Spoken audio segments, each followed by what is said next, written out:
Resource guarding. Give a dog a bone, leave a dog alone, right?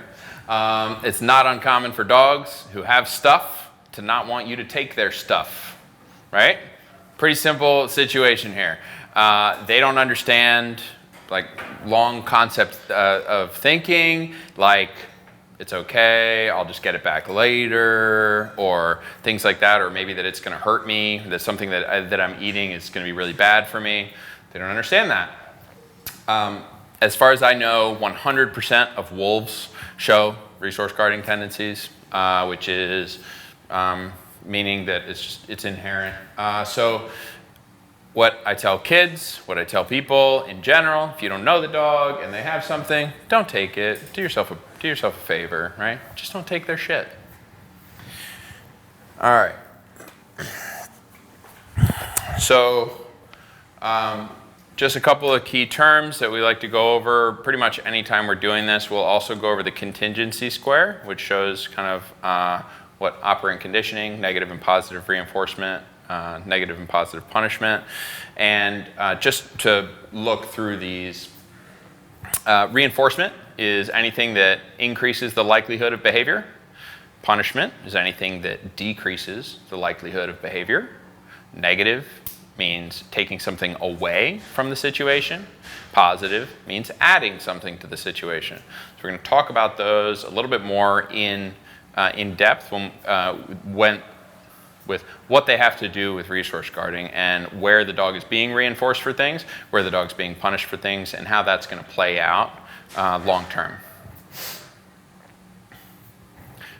Guarding is basically, we'll refer to that as any time the dog is exhibiting any sort of behaviors that you think of as aggressive or territorial. It could be a long list of things that the dog is showing you, expressing those feelings towards you or towards other dogs or towards other people. And a resource, we'll go more into depth on this, but a resource is literally anything. Okay, a resource can literally be anything. I've seen dogs guard little pieces of paper and tissues. I've seen dogs guard mulch. I've seen dogs guard literally anything. I've seen them guard couches, people, all sorts of stuff. When you look at it from a really high view, sometimes it may look strange. You're like, well, why the heck would my dog guard that? Why the heck would my dog guard that thing? But when you get really close and you take a really, really zoomed in view of it, you can see that basically if the dog perceives that thing as any type of resource, that they may be willing to kind of defend against it from anybody or anything that's nearby. And if you add to that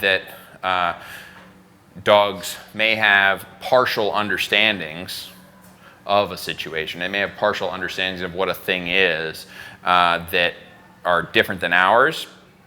You'd say, well, man, that could just happen at any time. And it can and will with dogs that have a predisposition for it. Any questions on words? Oh, hey, come on in. Very good. I have a slip from my doctor's. No. Well, welcome. Yeah, good to see you. Yeah. Yeah, I think we're good on that.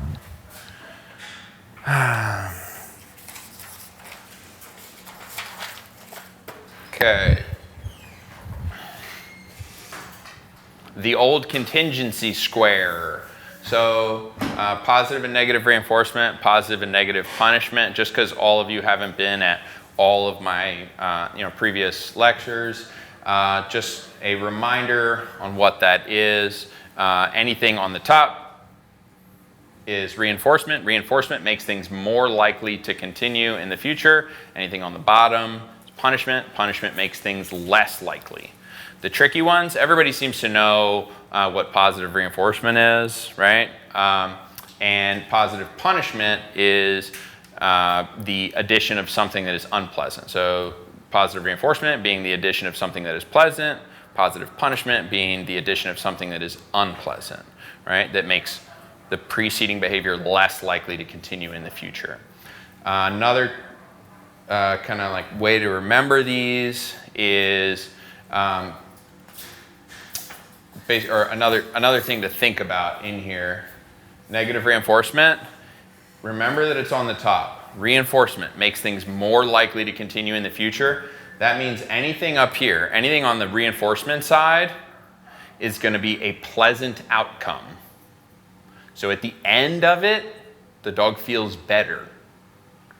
That's what it's about. So negative reinforcement involves a lot of pressure. You're using pressure. Negative reinforcement, again, is when you apply pressure to the dog and then remove it later. The removal is the negative reinforcement. Removal equals, or imagine that's just like a minus sign that's showing that when you take away the pressure, the dog has a pleasant feeling. So if I put pressure on my dog, on his neck, my dog sits, and then I release the pressure, the release of the pressure and the cessation of the uncomfortable feeling, the net result is pleasant feeling.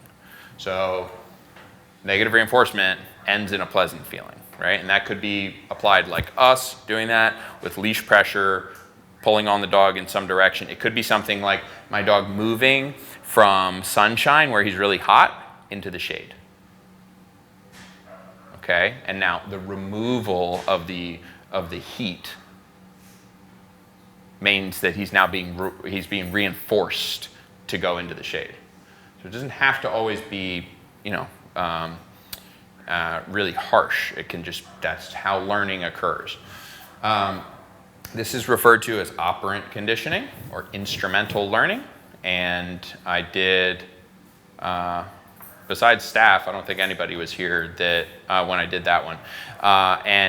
But it'll be on YouTube shortly if you want to watch that. This is kind of confusing.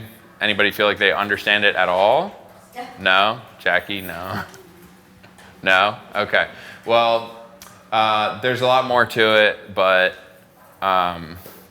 basically, the things that we're going to talk about today, I'm going to actually describe a lot on why they're in each category, so maybe you'll learn a little bit more about it as it goes. Anything you're doing with the electronic collar, which we will talk a lot about today because our protocol involves electronic collar, anything you're using the electronic collar for is either positive punishment or negative reinforcement. So positive punishment, again, is say my dog jumps on the counter. Say my dog jumps on the counter and I apply something after that that's unpleasant, like I give the dog a correction on the e-collar and I go tap, tap, tap, and my dog's like, ow, jumps off. Now I've added something unpleasant to the situation that makes it less likely for him to jump on the counter in the future. Negative reinforcement, again, with the e-collar, for example, I said, or even if I don't say get on your bed, I go tap, tap, tap, tap, tap, and then I say on your bed, the dog goes on the bed and I stop tapping. Now my dog, hopefully at that point, has understood previously that they get on the bed for food and things like that. That's the way that we practice it. So the dog realizes also that they have control over the electronic collar, or they have control over how long they feel it, right? That's how we use negative reinforcement for the most part. Positive reinforcement, you get that, right? Here's a treat.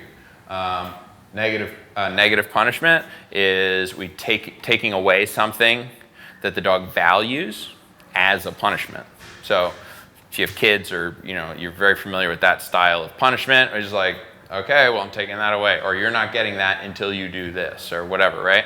And we very commonly think about it with people. With dogs it can be more difficult, but what we do is we set up situations where we can use punishment like that. So with my little puppies, for example, the puppy's jumping on, I have food, I'm playing with the puppy, he's jumping on me, and I just go, I just take my food away. I say, you can't have it if you're jumping on me. They get back on the floor. Oh, hey, the food's back on the floor again, right? Or the food's back with them again. So the taking away, that's your negative, taking away. Punishment is the net result. The net result here is unpleasant. So dog would be sad. Sad face. Happy face, right? Relieved face, potentially. Okay? That a little bit better? Yes. Okay, sweet, cool.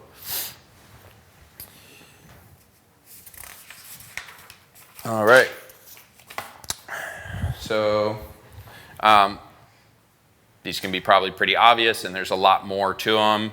Who has a dog who has displayed some amounts of resource guarding? Okay, I guess that's what. I guess that's why you're here. Was that everybody? Kayla, you too? No. Okay. All right. But what about your previous dogs? What about your mom's dogs? All of them. Okay. Is it something your mother is doing? Yes, definitely her. My dog's perfect. Okay. She is princess. Yeah, she is princess. Yeah, there you go. I got so many cool photos of dogs snarling. Like when I was looking for them, I was like, I'm pretty stoked about how many cool photos there were.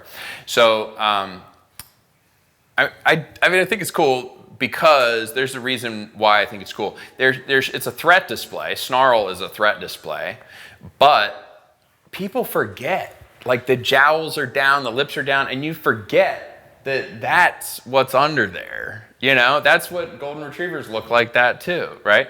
Underneath, you just like lift up their lips every once in a while to remind yourself like, hey man, there's a wolf in a different clothes, right? Don't forget that.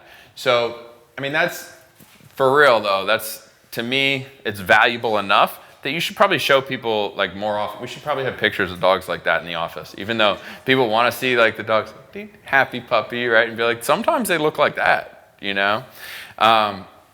So signs and symptoms, it could literally be any of these things and some others that I haven't thought of, right?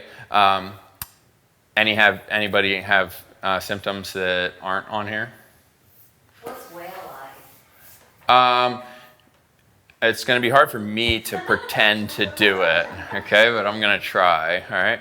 So whale-eyed, imagine that the dog's attention, right, is kind of directed with their nose. So my dog is looking over here, and the human is here because maybe my food bowl is right in front of me. I got a food bowl right here, and the human comes in, and you're kind of like just like looking straight to the side, but you're like your attention is on your food, but you're looking like that. And that's a kind of it's like a big symptom, right? When I see that in a dog, oftentimes in other situations, not even resource guarding situations, sometimes I'll see that when I'm like doing a consult with a dog, or I'll just like, and I'm like, ooh, right? Yeah. So when I look at the dog and he's giving me that kind of like, he's not putting his attention towards me with his face. He's like, I'm standing here. I'm not looking at you on purpose. Like I'm giving you body language, is looking this direction, but he's looking with his eyes. And he's like, are you going to do something sketchy? Right? And that's when you want to just be like, nope, I'm just going to stand here, because that's when you may not get bit every time, but the dog's showing you physically, the dog is showing you that he's uncomfortable, right? And as someone who's averse to being bitten, because it's happened multiple times and I don't like it, right? I've learned through like punishment, right? that I want to try to avoid it as much as possible. I see the dog doing that and I stop. I don't necessarily like leave the situation or stop pressuring the dog, but I just stop. I stop doing whatever it was that I thought caused that and just wait. So if it means I was walking into a stall to get a food bowl or this or that, and the dog's in the corner of the stall, and sometimes you see their head lower, they're preparing for some kind of aggression, right? That could be their own aggression, it could be defensive aggression, they're tensing up. You'll see piloerection, so that the hair starts standing up potentially. You'll see ears change position, ears float back, right? And those are the things that's a huge warning, right? And when you do that, you wait.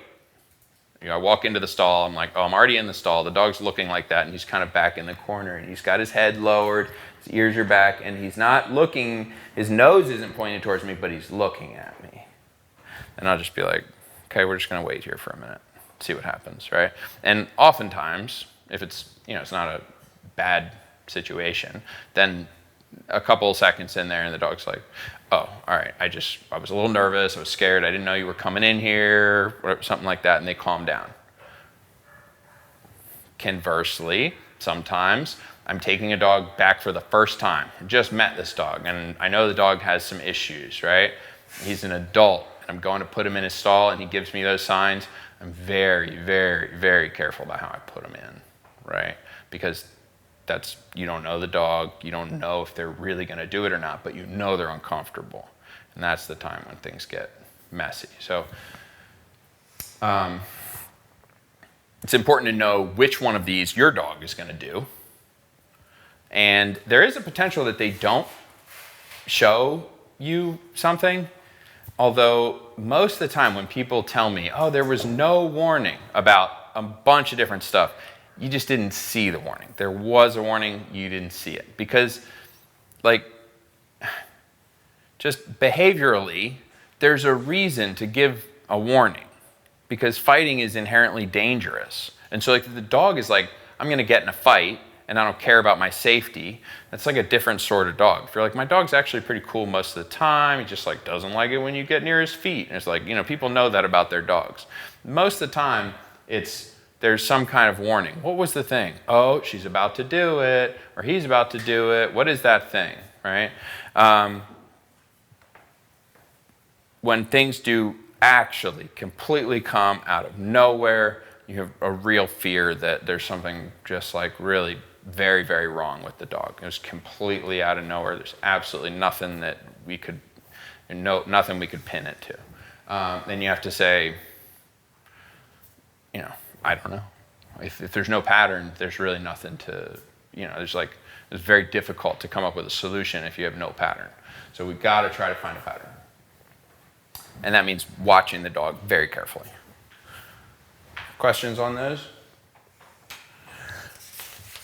Okay. So there you go. There's a golden retriever doing it, right? And yeah, don't forget, those are like 1.25 inches, 1.5 inches long. And if that dog wanted to, they could like put them into your arm, right? So is it nature or nurture, right? There is absolutely, it seems very, very obvious to me, of course, anecdotally, that there's a genetic component, right? I'm not sure of actual studies of resource guarding, but it seems that almost every dog has the perspicacity to act out on those things if given the right opportunity. Although some of them it's really far back there. Some of them it's really far back there. And other dogs start to exhibit these behaviors from a really, really young age, right? Really young. So I've literally seen it in every type of dog. I've seen from Cavalier King Charles to Shih Tzus to Frenchies, Beagles, Bulldogs, Pit Bulls, all the way up. Obviously, livestock guardian dogs, things like that, German Shepherds, Rottweilers. I've literally seen it in every dog, which is why I've come to the conclusion that it is in most dogs. It's just a matter of did it get expressed or not. There also seems to be a spectrum of how bad it is, right? So some dogs are doing it minimally. He just guards that one bone, man. That's just his favorite thing. And when we're talking about this, remember we're also talking about it could be multiple dogs. So a lot of people have resource guarding amongst their own dogs, right? And I even have that myself. There's a little bit of resource guarding between my dogs, and that does all the symptoms that we just talked about. They do some of that stuff, although they've managed to keep it into kind of a hierarchy that works for them. So they don't actually get into fights. But and they use growling and things like to communicate. So if my oldest male will resource guard from my oldest female, but seemingly not from my youngest female. And my youngest female will not resource guard from anyone. My oldest female will resource guard from both. Okay? Now, she will let my adult male, she will let the oldest male take from her, but she will still guard up to that point. So she'll back up off of it, she'll get kind of stiff, she'll be looking at the toy, she'll growl a little bit, and he'll just be like, very slowly, he'll just be like, I'm taking your shit. And then he just takes it, right? And just like slowly walks away. He's like, he's just like, right? He's just like, I'm gonna just take it, you know? And that's, it's somehow, because they're both pretty tough dogs, somehow it hasn't turned into a fight, right? And I'm glad for that. And I won't let them do it if I'm like close by. I'll be like, hey, get away from her, right? But they're also free in the house together all the time. And they don't have a problem with it. The golden, the youngest, will just give up to anybody. She's just like, if you just come up and take, like, she'll just be like, it won't even look at you, right? And I've never seen her do any of those symptoms previous that we were talking about to anybody at all, right? Not for resource guarding from people, not from dogs, not from anything, right? So, all right, everybody's got resource guarding stuff that they've seen in their dog. What was the earliest? Who has the earliest dog that they've seen do it? Dakota, when I got her at 8 weeks old, was doing it. At 8 weeks old. Okay. Same for Gus. Okay. Anybody else? 8 weeks old? Not my dog, but my roommate's, the German Shepherd. He showed it as soon as he came into our household. And he was maybe like 5 weeks old. 5 weeks old. Oh my gosh. So it is very common, and it's very common to start really, really young. And it is, in my professional experience, been doing this for 20 years, it is very, very, very difficult to get it to go away completely.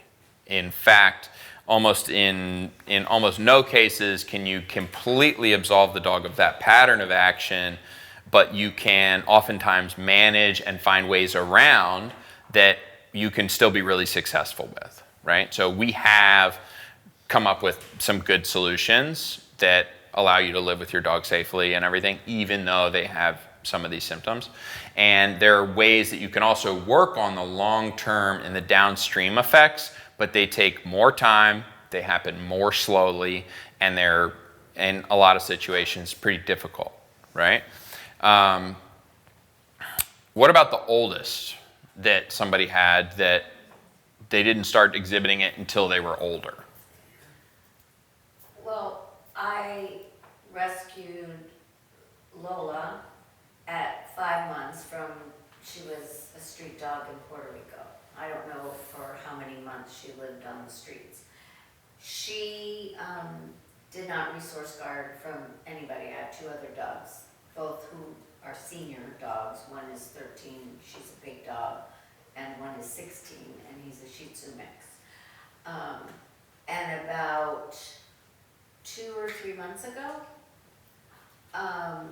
Lola, I mean, you know, I would crate them together so that, you know, the older Shih Tzu could keep her company when I went to work, whatever, they were BFFs, you know, no problems.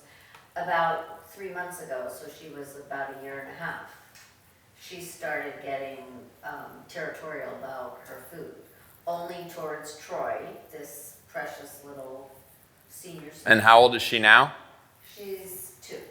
Okay, So in about 1.5 years-ish, it got really serious. I mean, so I did a lot of research, and my vet said, well, she's maturing, and that's why it started exhibiting, because it didn't exist at all. I mean, it was completely harmonious environment.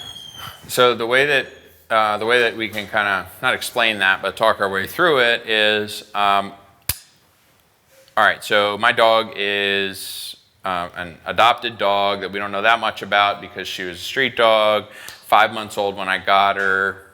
She was very nervous and had a lot of trepidation about new things, sounds, people, right, strange dogs, whatever, but loved to play with dogs, and especially in her family and so forth.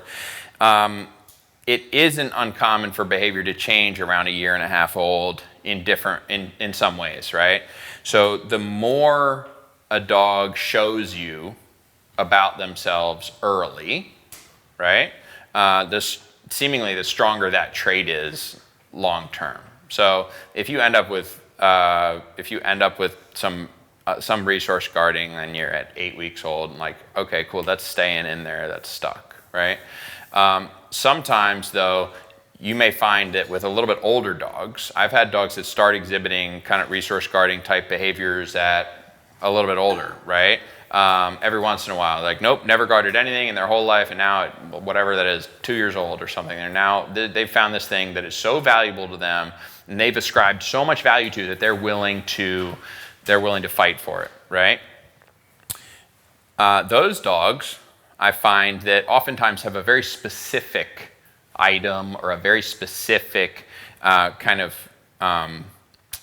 resource that they're willing to guard, versus dogs that sometimes it shows up super early and they will guard their food, their toys, their literally everything, right? And there were even times when people were encouraging that type of behavior in dogs, right? There were different types of trainers and so forth that actually thought it was pretty cool to have dogs that were really possessive, because they didn't do as much stuff like back and forth with the dog. They didn't. First of all, the dogs weren't in the houses. The dogs didn't have to take food from them or treats or things like that, because they didn't train that way. We remember people have only been training with food and treats in the last the last 60 years or something like that, right? There is actual history of people giving dogs and shaping behavior over the last even thousands of years with some food, right? But they weren't doing it the way that we're doing it now. And so there might not have been as much conflict, and maybe people knew, give a dog a bone, leave a dog alone. And people weren't so worried about, like, oh, my dog's chewing mulch, and I better go get it out of their mouth, and then, right? And people wouldn't dare to have put their hand in a food bowl or let their infant near their dog's dog bed or whatever. Like that stuff just didn't happen. And so you see more and more problems associated with this based on people not treating their dogs like dogs, or like people treated dogs for years, or they're treating them like their children, and they're treating them right, which is, we love that people are treating their dogs well, but I'd like them to treat them well like dogs.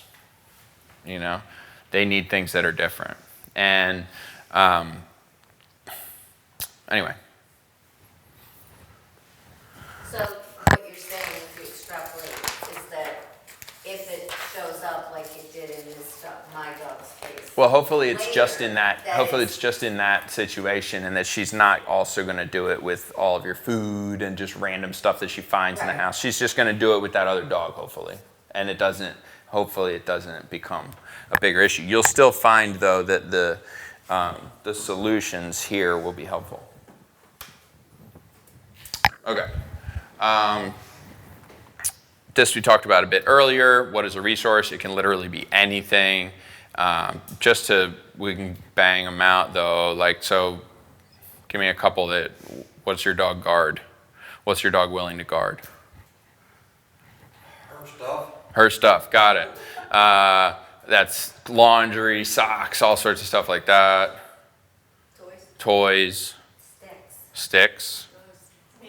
Me, okay.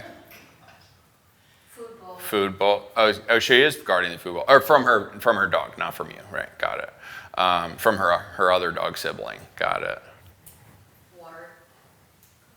Water, yeah. Any puddle, bowl, anything. Which one is that? That's the German Shepherd. Oh, okay, got it. Cam's got perfect dogs, none of that. Nothing. High value. Sticks. They guard from each other a little bit. Yeah, I mean, I never give it to them when they can, but yeah, like if he has a bully stick or a chew toy, then he guards it from the other dogs. Got it. Cool. Same with you. What does Dakota guard? Both of them guard their food bowls. Tara has to be put away when they. From each other? Yeah. Not from you. No, but from each other, yeah. They eat, but they can eat in the same room Got it. As long as they don't go near each other, Correct. they're Like, fine. the Porter rolls up on Dakota, she's going at him. Yeah. Yeah. Okay. That's literally everything, though. There's all sorts of stuff. It can be anything. Your dog can ascribe value to literally any item and then guard it.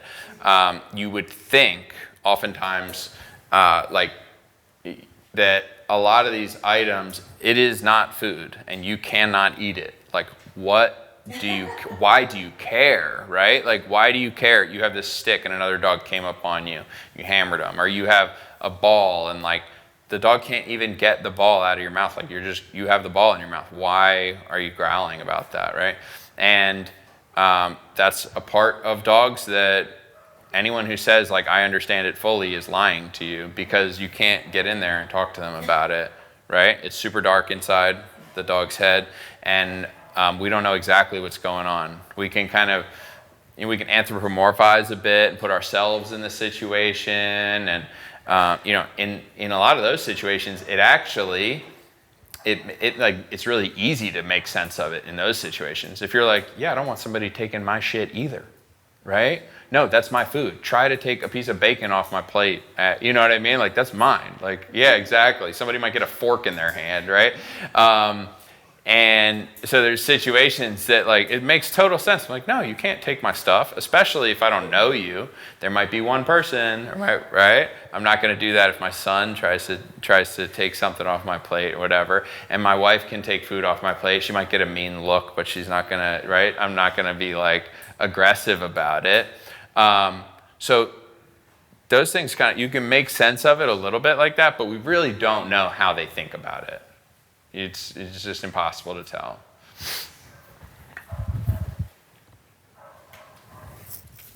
Yeah. There you go.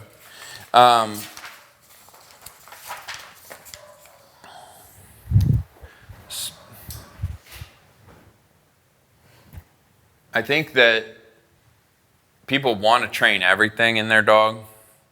A lot of people that end up here, they're like, yeah, we're going to train everything, right? Train them how to do this, train them how to not do this, train them to do, and realistically, there's a lot of dogs that could be successful and be happy and well managed without really doing any training with them. That's the truth, right? You don't have to train every dog. It's just that if you want to live with your dog in like kind of a modern way, in the way that we all like to live with our dogs, which is in our homes and didn't come. So itchy. If we want to live with our dogs in a modern way and be able to take our dog on walks around the block or take our dog down to, some kind of event or something like that, then you need some training to be able to do that. You want your dog to listen to you, you need some training to be able to do that. But it's not always necessary. You can have like a management system where you don't have to do a lot of like really serious obedience training. Obedience training is fun for me. I love it. That's why I like to do it. It can be really helpful if you want to interact with your dogs a lot, but you can just have like a big, you can have an 8-foot fence around your yard, throw your dogs out back, let them in when you're feeding them, and when people come over, throw them back out back, whatever, and you can probably get away with having a bunch of dogs not very well trained and still have a pretty reasonable, well-managed life, right?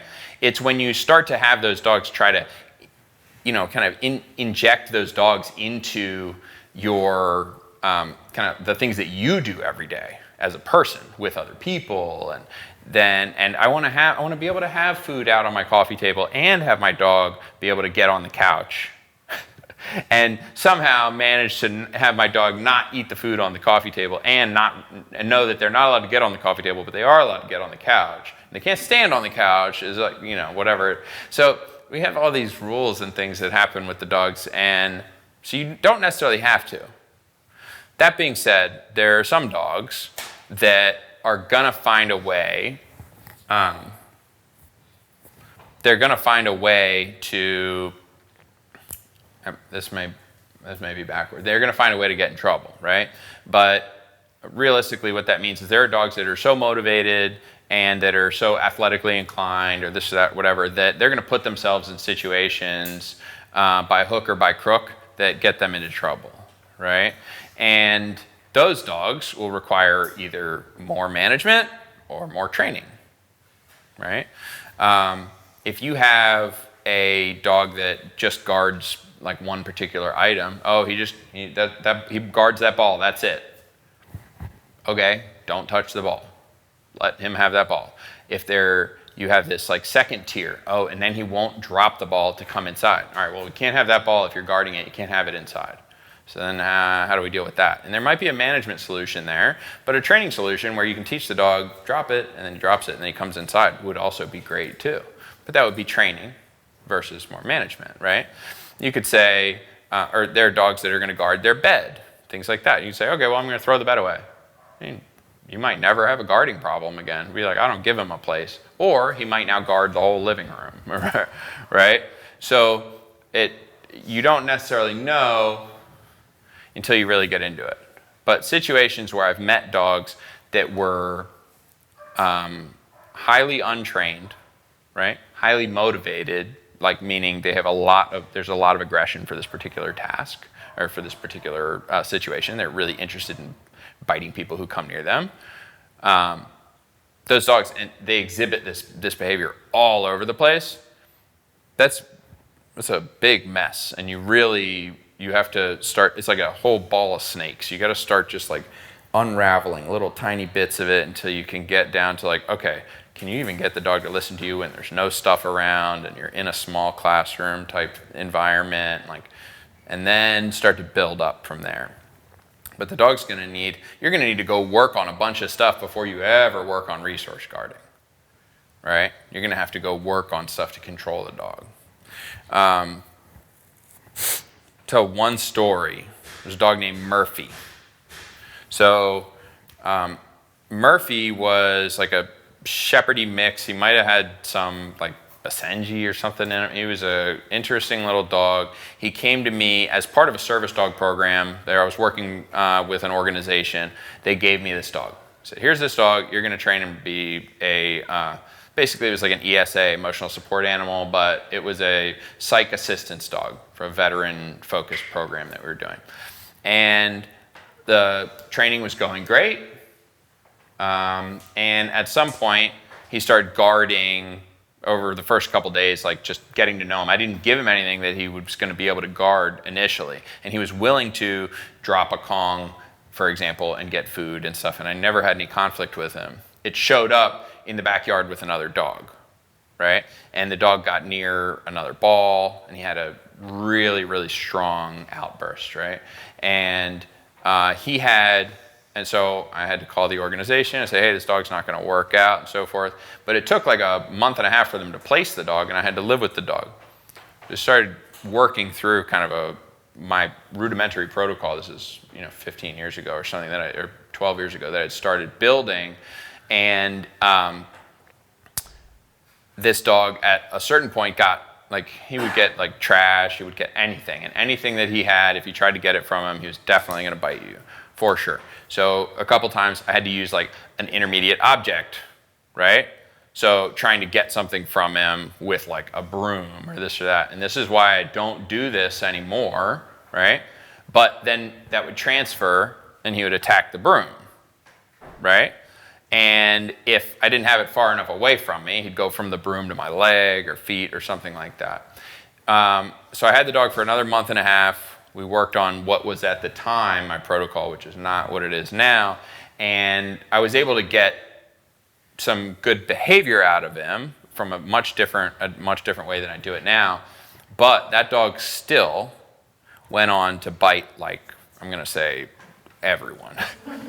That dog, I adopted it to a friend of mine, and the dog ended up having very small bites, but bit like, 6 people, something like that. Always when trying to steal stuff, or not steal stuff, always when trying to take stuff from him, and also get him like off of places. So that was, and the dog, by the way, was 28 pounds. Not a big dog. Yeah. But long since changed how we do this.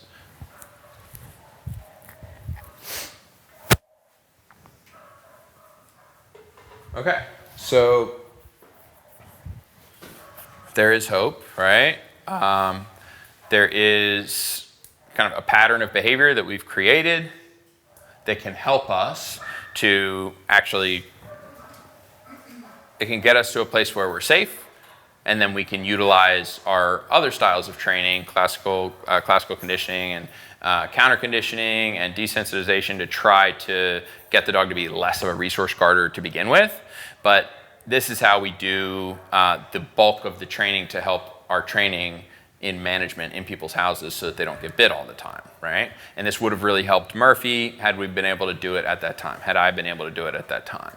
So the prerequisites are a good relationship, positive relationship. You better know the dog. It's much better to know the dog. It's much better to have a really good relationship with them. After that, we want an understanding of our communication system. So that's marker training. That's yes, good, no, potentially get it, or maybe some other markers that we use. And it's also prudent for them to understand leash pressure, right? We want them to understand leash pressure for a variety of commands up to that point, right? So I actually want the dog to understand leash pressure for get on your bed. I want them to understand leash pressure for come. And I use leash pressure for I layer leash pressure over drop as well. I also want them to understand the electronic collar for those same commands. So for getting on their bed, for recall, and for a drop cue, right? So that hopefully you will have to create a good relationship to build all that stuff. Right? And throughout building that, you get the good relationship and you find more about their signs and symptoms. But all that stuff happens outside of any potential resource guarding. So these guys have a dog that I trained for that did this protocol with, right? And that dog, I did all of that stuff happened right here with no resources. The dog is not displaying resource guarding. The dog is displaying alacrity to work and excitement and ready to play and stuff. There's no conflict. That's really important. We don't put conflict in this part at all. The kind of like the old school way of training this, and the way that I even did it in the beginning, was like give them a thing. First of all, we would try the classical or like counter conditioning route, where we'd just be like give them a thing, trade them for food, and or show them that doing something that's even though they don't want to let the thing up, if they let it up, they can come get a piece of food, things like that. And then I would layer pressure over top of it, like really quickly. And I would basically punish the dog for keeping the item and then reward them for letting it go. But I did that in a way that I had not conditioned any of these things first. So now I know you build all these things, you build all these prerequisites in the training classroom, and then move on.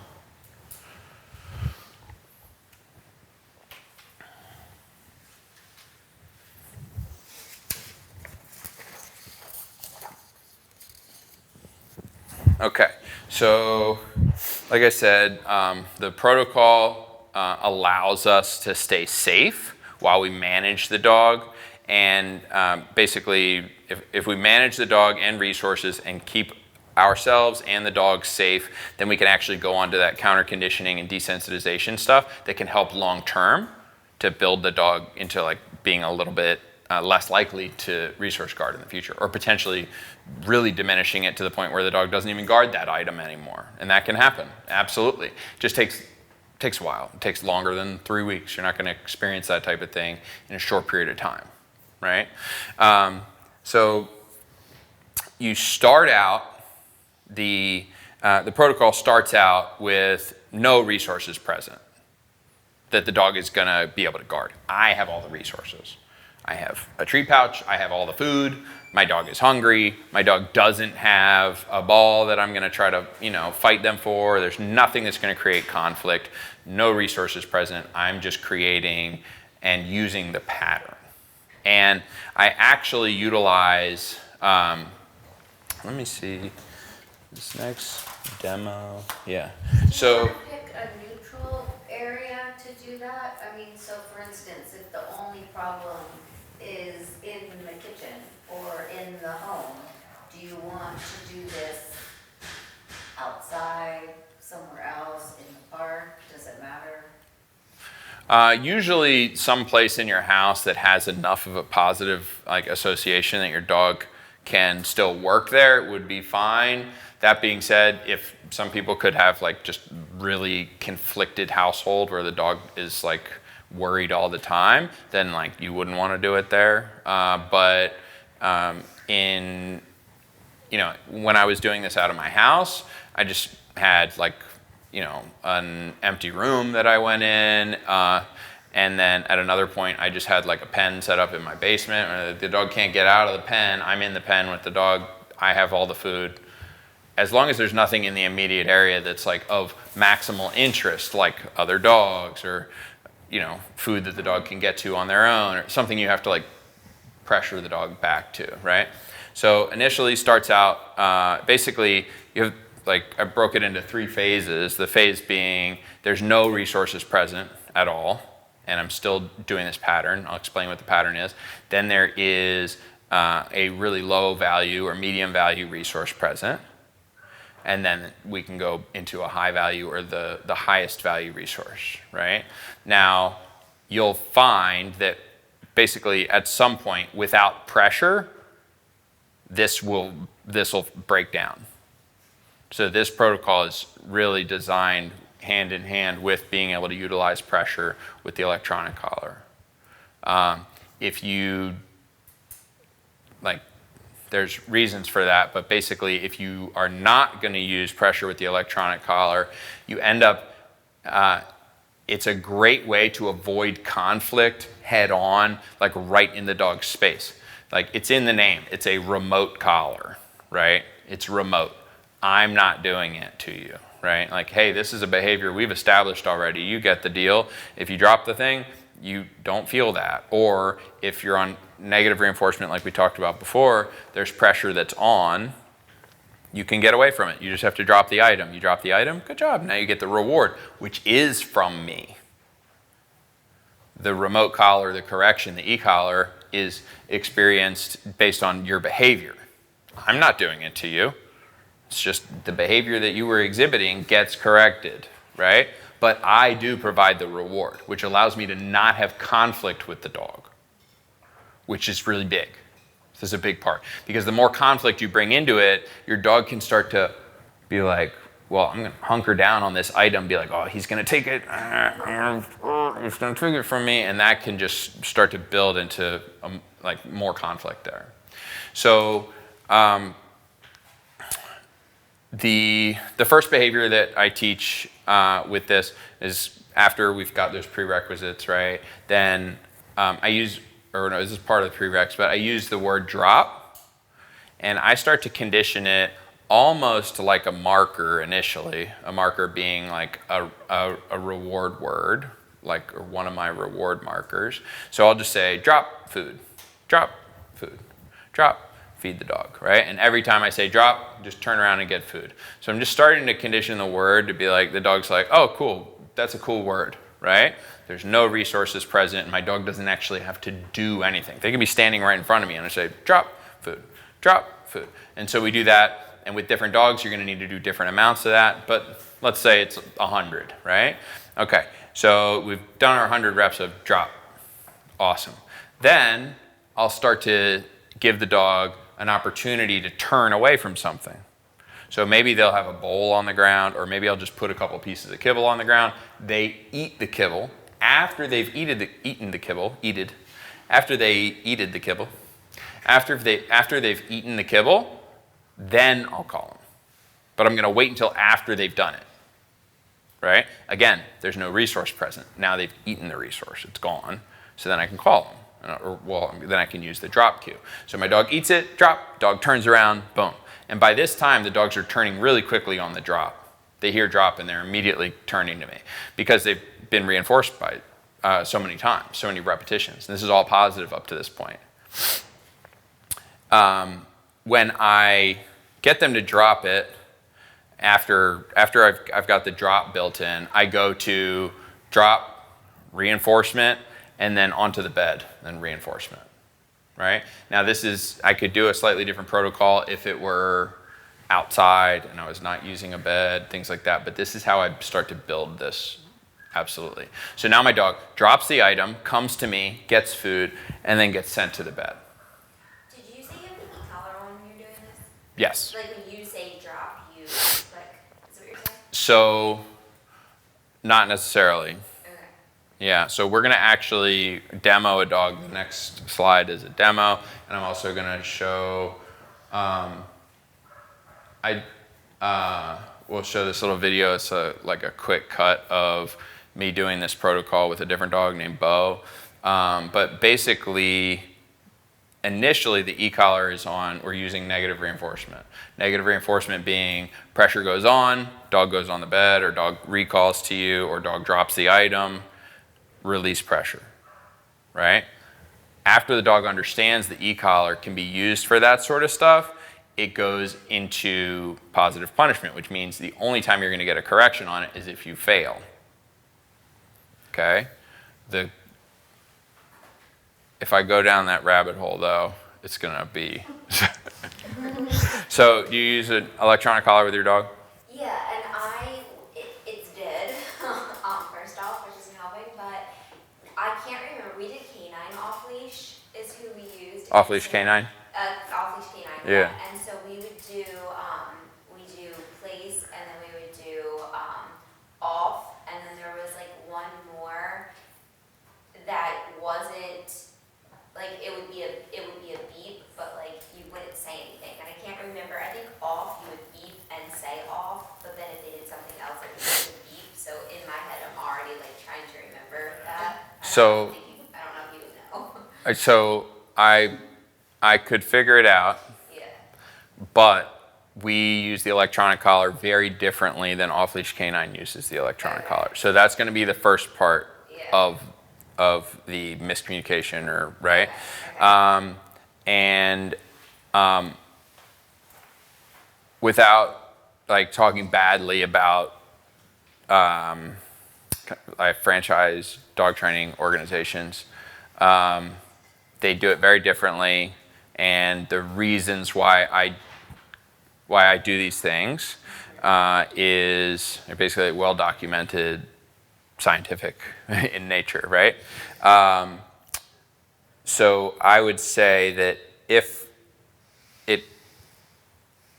I would still utilize the collar the way that I'm talking about, even if the dog was conditioned to it the way that they train, right?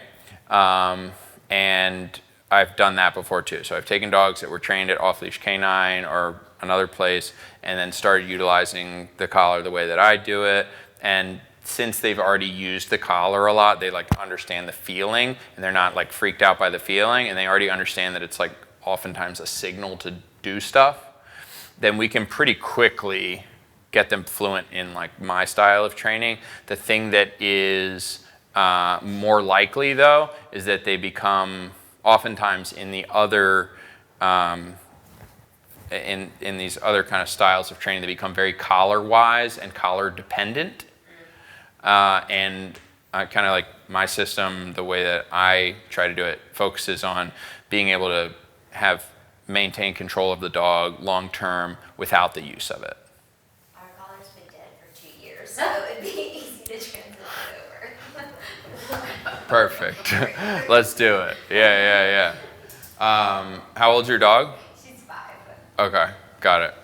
And yeah, well, happy to figure it out. We just do a lesson and try to figure out what the dog knows, what she remembers, forgets, right? Okay, so we'll drop reward, drop bed reward. Does that part make sense? Do you get that? The way I notated that? Basically, I'm gonna skip the rewards as I go further and make them do more steps, and then eventually they get the reward. So you don't get the reward, and initially you get the reward, drop, here's your reward. And then you get the reward after you get on the bed. After the next couple steps, we're gonna go, you drop it, and then you get on the bed, and then you get a reward, right? And then we've got take the resource and safety signal. right?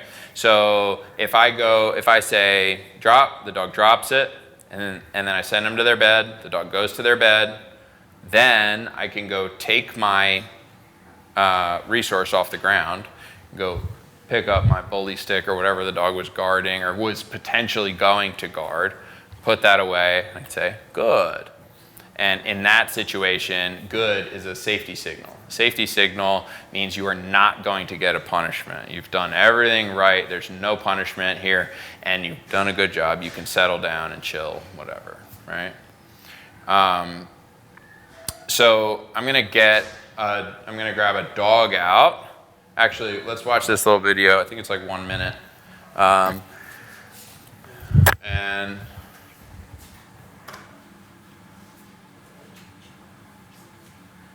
I think I want to push play until I have the volume. What? What happened? This dog has bitten people when they try to take things from him. Take this bully stick, for example, something like that. He'll try to bite you. And he has bitten people before. We've created the foundation for being able to ask him to drop this. We're going to see where the rubber meets the road if he does it for us. Okay. All right. It's very YouTube-y, okay? Yes. Instead of taking it from the dog and creating more conflict, we created a drop cue where the dog wants to drop it, come back to me to get a reward. Drop. Yes. I'll Tarantino this shit and show you a little more about how we got here. I shaped him on your bed behavior, then followed up by teaching him that he had to go to the bed with leash pressure. Yes. After that, I taught him to go to the bed with low-level stim on the remote collar.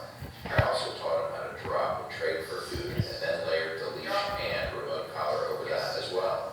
Of course, while he was here, I also taught him how to heel and respect the leash, sit when asked, and recall like a son of a bitch.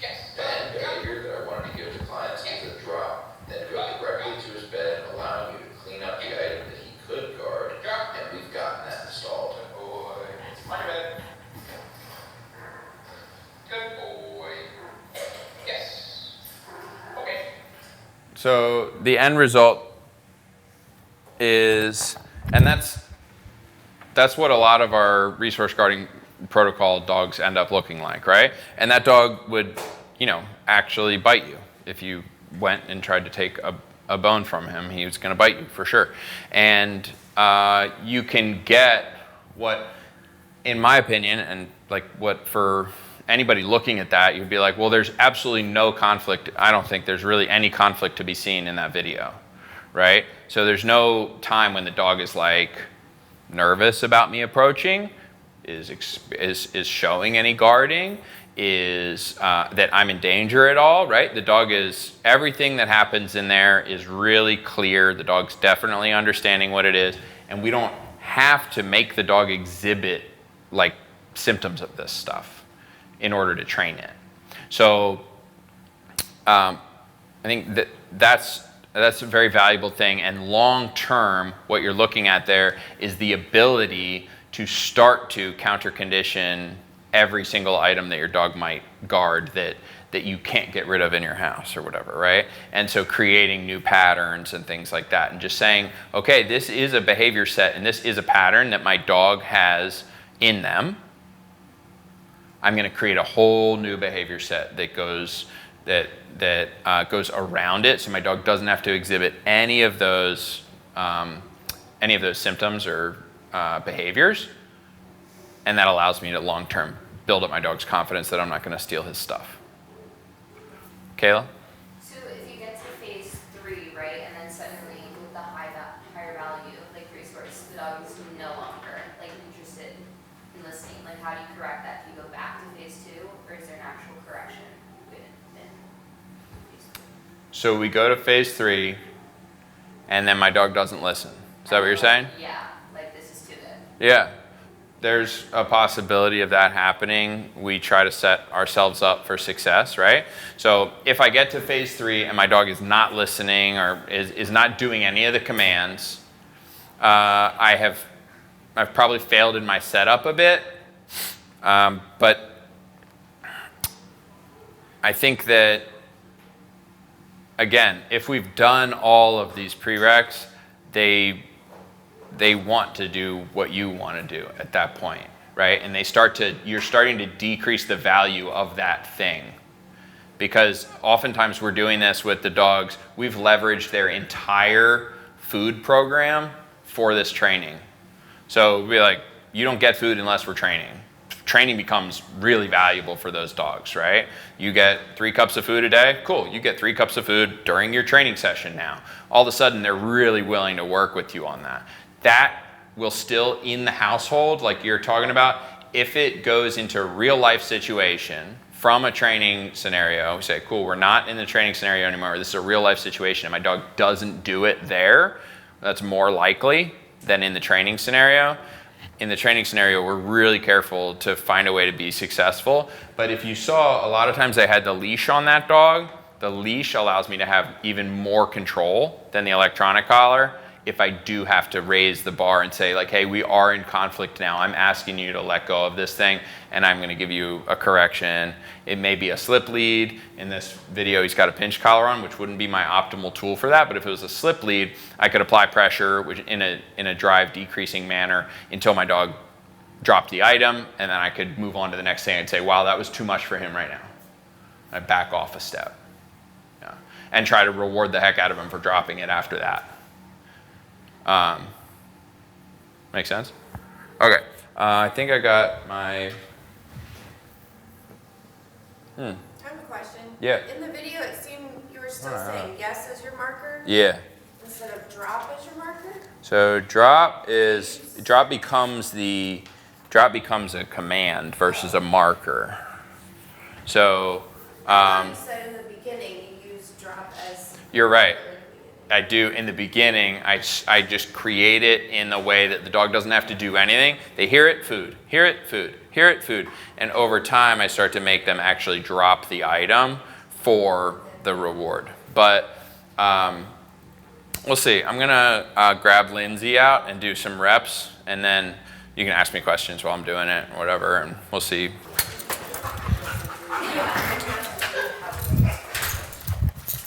So, let's see if she'll, nice. So initially my first step with this dog, when I first meet this dog, right, and we've worked through some things together, I'm gonna start immediately building that drop cue. So when I just initially drop, that's how I'll do it. Drop.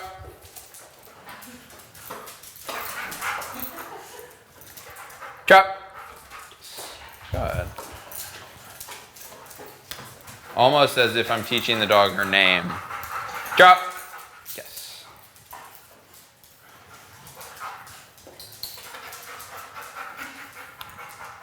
Drop. Yes. So as you can see, the dog knows this word already.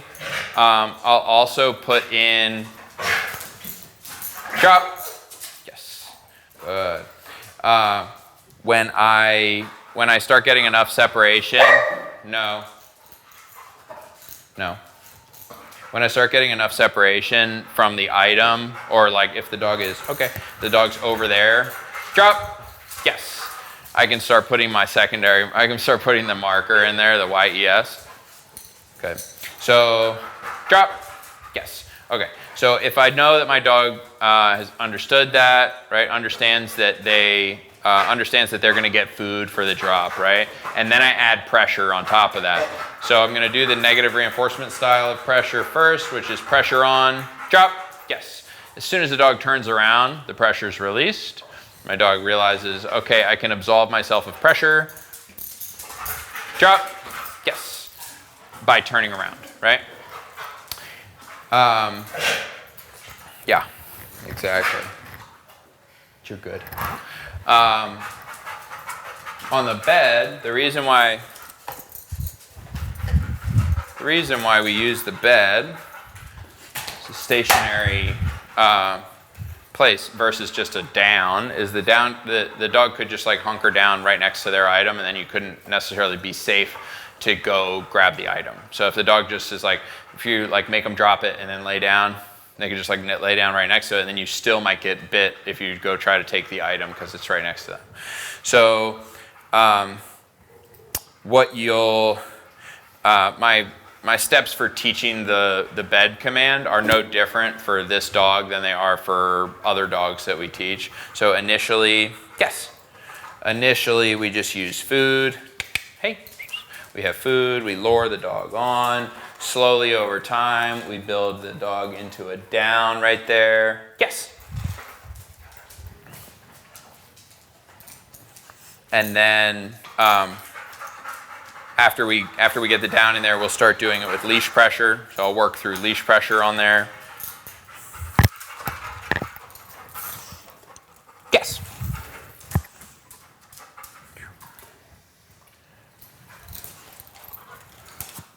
Yes. I say, okay, my dog understands leash pressure for down. What do you need? Tuck it in. So if my dog understands that leash pressure leads to the bed and then down, then they can get a reward for that, right? Yes. Now I can use electronic collar for that same thing. So when I put pressure on the collar, initially, the way that I'll teach this behavior will be pressure goes on the collar, and then I show them with the pinch collar. Now I've already done that with this dog, so as soon as she feels pressure on the collar, you're most likely just going to jump on the bed, but we'll see. She didn't. There we go. Yes. So it's at a pretty low level. We'll see. I don't know if she.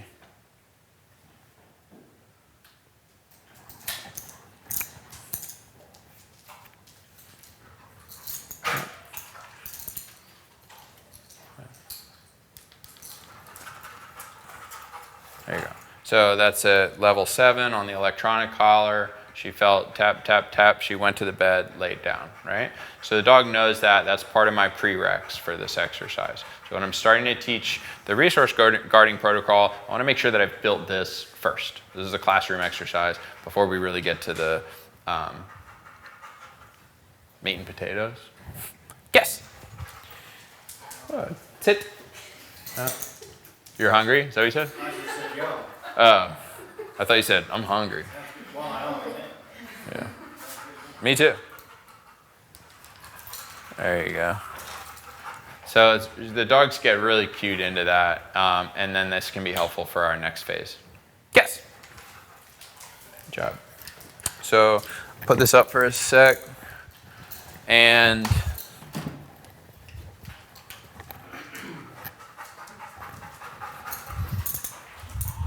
she knows this is her payment. She gets to take this with her today. So we've started out with like lower values rewards, a ball, things like that with her, and this is slightly higher value reward, and I'll let her get into it a little bit, and then we'll practice our DROP, right? So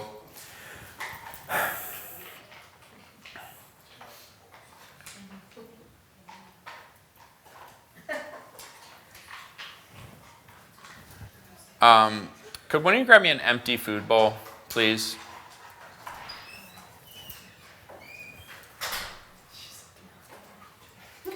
Did she get it? Oh, no, it's right there. Thought she got the fly. All those toys now. Yeah. So if I were to apply stim at a really... She's like, I'm going to roll on it. If I were to apply stim at a low level here, I'd want to see the dog turn off of it. Yes. Off the item, right? Say, okay. Thank you. So I want to see the dog turn off the item just with stim as well. And say, okay, cool. My dog understands what stim is.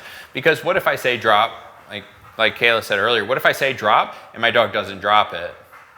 And I'm applying pressure and my dog doesn't do it. So I want to make sure that at the very least, my dog understands that when I apply pressure, with the electronic collar, that you should do that behavior. So if you're chewing on a thing, right? Okay, okay, get it. She said, no, I don't want to do it. Good girl, good job. She's like, you're gonna give me, she said, you're gonna give me the food. Get it, get it. You can have it. Good girl.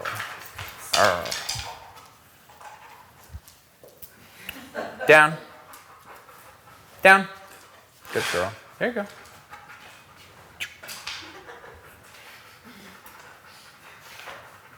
Too good. You said that, didn't you?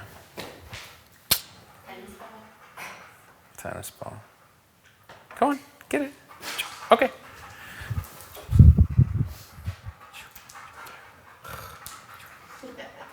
What else we got? She likes the chuck it balls. Chuck it ball? Got a chuck it ball? I have a little bit of. Oh yeah, sure. Bring that. A little trachea. I mean, just go to her. Yeah. Let's see. Oh, yes, good girl. There you go. So we'll just do it with the food. Drop. Yes. Good girl. Okay. Good girl. Good. Drop. No. Yes. There you go. She's like, it was stuck to my lip. Okay. Good girl. Good job. Oh. She said. Okay, get it. So you're gonna make me drop it. There you go. Get it. Good girl.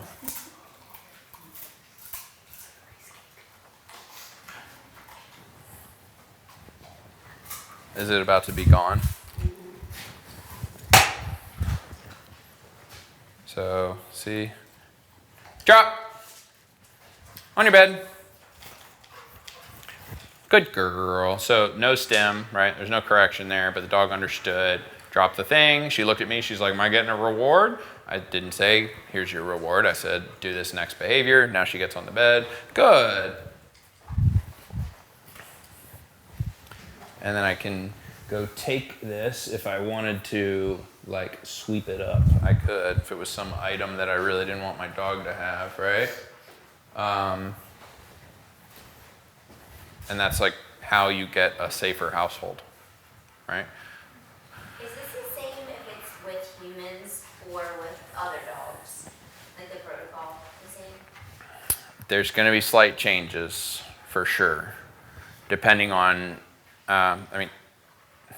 depends how your house is set up. Like what I mean by that is like our dog has no problem with humans at all. It's other dogs, resource guarding, sticks, toys, those types of things. So like I'm wondering how the protocol would be different with that. So, okay, it's a good question. We should go down that road. So, let's talk about a really specific situation. So, if your dog is playing with another dog and you're playing fetch or something like that with your dog and another dog walks up on him, is this a situation that you're talking about? Or like, what is the situation? Where would it occur? Yeah, it's like with sticks or toys maybe. So yeah, let's say she's outside playing, like she did it at my friend's house the other day. We were outside, it was 2 retrievers, like we're doing yard work. They're free roam chickens running around, no leashes, and she found a stick. And then the other dog tried to take her stick, so she's resource guarding the stick then. Okay, so in that situation, you potentially would just practice a recall. Just call your dog back to you. Maybe you take the stick since your dog doesn't guard from you, and you just say, drop it, Yeah. cool, throw it over the fence or whatever, and you'd be like, all right, cool, let's go out again. It would be very difficult to correct the dog for resource guarding, like at a big distance, in a way that wouldn't be like maximally aversive. So you could give your dog a big e-collar correction for guarding their stick around another dog, but the risk that you run there is that you now associated like a high-level e-collar correction with another dog and resource guarding, not diminish the resource guarding, right? So I would potentially want you would want to create the cue first, so you'd want to make sure you have your drop cue. You would also, it would be a little bit different if we were at a distance. So I'd want my dog to really understand the drop cue, and then if my dog was out in the yard with a stick, I would practice that with no dogs around. My dog's out in the yard with a stick. It's a resource, but no one to guard it from. And you would make sure that she understands dropping that. You would make sure she understands that if she feels low-level e-collar stim there, that she should drop that item. And then you could start building with the presence of other dogs. Hey, there's something that you might want to guard here, and there's things that you want to guard it from. Now let's see if we can get her to drop it in those situations. But with it built in a lot. I mean, maybe you would do just, my dog's at a distance, I get her to drop it, right? Maybe you have is it your other dog or somebody else's dog? It was somebody else's. Okay, so if somebody else's dog, then I would just have like maybe, so you have your drop cue, you throw that out verbally, your dog drops it, then you want to mark that and reward. So in that situation, you want your dog to come back to you anyway for a reward. So you could go either way. You could practice the recall, where you call the dog and they come all the way back in and reward them for coming, and then take the item or ask them to drop there. Or you could have them drop it way out there. If they don't drop it, they get a correction. Do you see where I'm talking about, though, that there could be conflict if you punish them heavily right next to the other dog? Yeah, so recall would be something that I would be I would make sure I had a really strong recall too, and on electronic collar, and then I would utilize the recall wherever it worked. So it recall is almost always like going to be the command that I choose if it works, right? All the other things are like, do you want to teach your dog never to run in the road ever, to like never touch a road? Or do you want to make sure your dog just comes back when you call him, and then don't let your dog near roads without you? And if your dog goes near the road, you call him back. Or do you want to just punish your dog for ever going near roads? It's like, these are decisions you kind of like make along the way. And I personally would rather the recall. Gives my dog more agency. I'm like, yeah, investigate the world, but if I call you, get back here. So in that context, maybe I would choose a recall first. And then if my dog does get a correction, it's for the recall. And you could give the exact same one if they didn't have something in their mouth. And be like, you're out playing, I recalled you, you didn't come, you're getting a correction. And that's a recall problem. It's got nothing to do with resource guarding. Yeah, okay. Right? So there would be slight changes, but I want the dog to understand all the picture as well. It's like you got to understand the recall, you got to understand the drop, you got to understand the electronic collar, and then I can use that in all these different places. Does it make sense? Ish? Cool. Yeah. Yeah. Happy to talk more specifics about how you could build on that with your particular dog if I meet her or whatever, Yeah. What are you looking at? Okay, so we did e-collar for bed, e-collar for drop. She got to chew an item a little bit. And if you find that your dog is on their bed, you can have it. If you find that the dog is on the bed with the item, right, then you're going to use a recall in that situation too. So I'm going to call my dog to me away from there, right? And I would probably choose to do the recall before the drop, because I don't like to punish my dog while they're on their bed, being that it's a place that I send my dog to a lot, right? She likes to roll in the thing.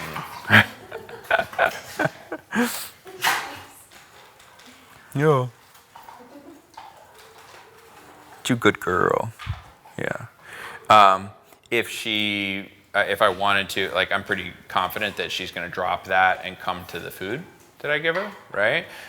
So if I'm confident in that situation, then I could avoid giving a bunch of punishment, on the bed anyway. I could just be like, here, I'm food trading you, right?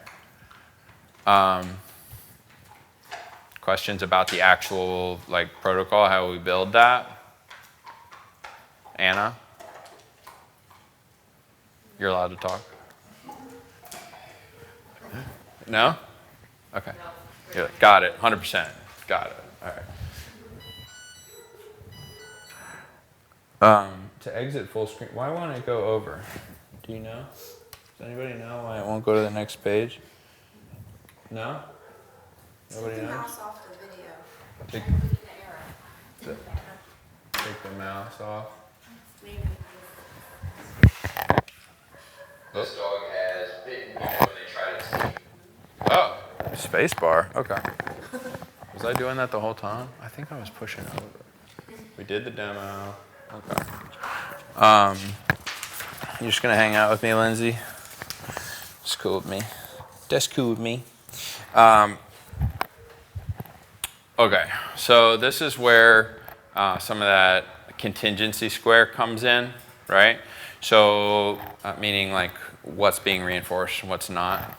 Counter conditioning the aversive event. So basically, where does my dog have the most conflict in this? So if my dog has the most conflict because they are, no, on your bed. Good girl.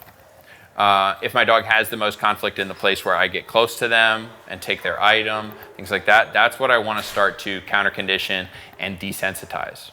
So my dog is, this is stuff that I've got my protocol, that's in place. I know how to keep my household safe, right? And the reason why it's safe for both dog and human here, right? Remember that if your dog bites a kid, bites a person bad enough, whatever, dog's getting put down, right? So we want to keep a situation safe for the dog too, where the dog doesn't have this big conflict and then they end up getting put down, right? That's the worst part about this whole thing is like, if we find a way to navigate it safely for us, that means it's safe for the dog too, right?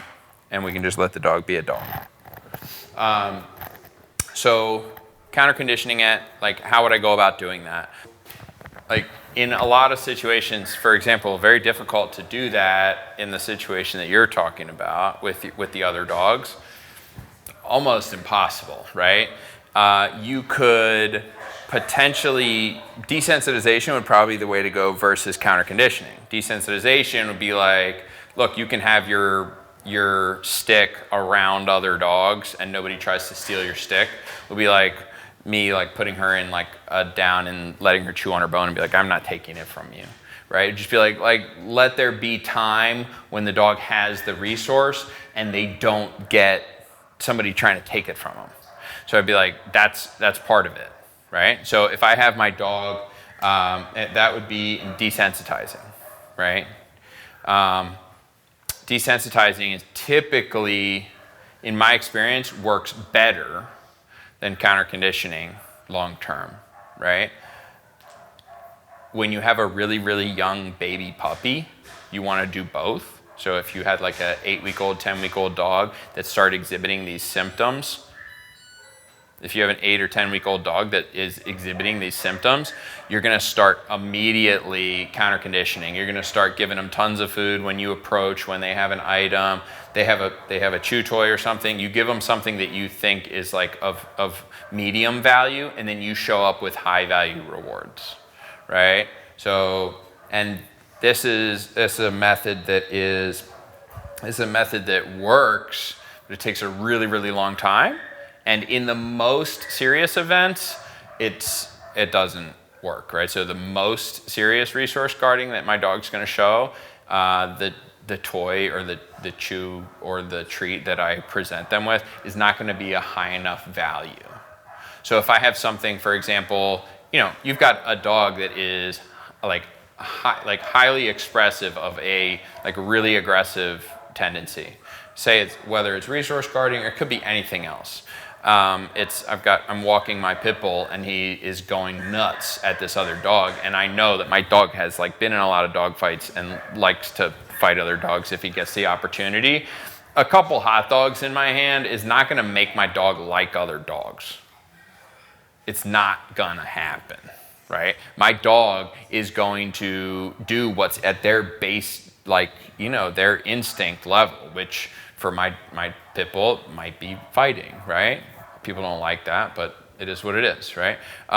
It would be like trying to break your lab of chasing the ball. It's like, this is my favorite thing in the whole world. Like, what are you gonna have to do to that dog to make it not like the ball? Well, your dog may actually take food instead of chasing the ball. I'm like, that would be pretty cool because food is of a really high value too. But if you have something that is of exorbitantly higher value, chasing squirrels, guarding their favorite thing, whatever it is, a chicken bone that they got that they've never been able to get because you've pulled them away from it repeatedly, unknowingly, creating even more drive for that little chicken bone on the floor because the last time they got the chicken bone, you like dove on them and yanked it out of their mouth, right? And like, so these things are, you've allowed the dog to create so much value in this thing, and they go after it with such ferocity, and the next thing you know, you're trying to grab it and they're biting you or something like that, right?